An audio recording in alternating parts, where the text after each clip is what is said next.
আমরা কি মুসলমান? আমরা মুসলমান আলহামদুলিল্লাহ, আলহামদুলিল্লাহ। হ্যাঁ, আমরা মুসলমান যদি ফজরের নামাজ না পড়ে মুসলমান থাকা যায় তখন আমরা মুসলমান। যদি শুক্রবারে 8 দিনে 2 রাকাত নামাজ পড়ে থাকা যায় তাহলে আমরা মুসলমান।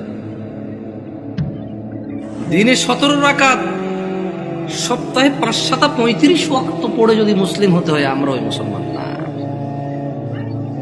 ওই ইসলাম অনেক কঠিন। একটু বাচ্চা কাচ্চাগুলোকে যদি একটু শান্ত হতে বলা যায়, তবে কেউ ধমক দেওয়ার দরকার নয়। ছোট ভাই শোনো, তোমরা হ্যালো, ছোট ভাই তোমাদেরকে বলছি, এই ছোট ভাই তোমরা এইভাবে চিল্লাচিল্লি করিও না, কেমন? তোমরা খেলাধুলা করো, সমস্যা নেই। একটু ওই যে অবশ্য তোমাদের জন্য এই দাওয়াত কতটুকু কাজে আসবে, তোমাদের মুরব্বীদেরই তো কাজে আসবে বলে মনে হয় না। তোমরা তো এখনো কথাই বোঝো না, ছোট মানুষ, 8-10 বছর বয়স। তোমাদের উপর এখনো নামাজও ফরজ হয়নি, তোমাদেরকে কি ওসিয়ত করবো বলো? 60 বছরের মানুষই মসজিদে আসে না। আমি খুব পবিত্র এরকম কি বলতেছি দেখলে না? বলবে যে উনি তো এমন ভাবে কথা বলতেছে মনে হয় জান্নাতের সার্টিফিকেট নিয়ে আসছে। না, আমাকে এখানে আপনারা নিয়ে আসছেন কথা বলার জন্য।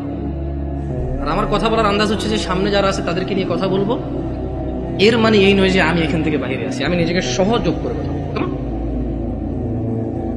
নয়াপাড়ার মানুষ, শুকরিয়া আদায় করো যে তোমরা মুসলমানের ঘরে জন্ম হয়েছ। আলহামদুলিল্লাহ। আজকে এখানে যেই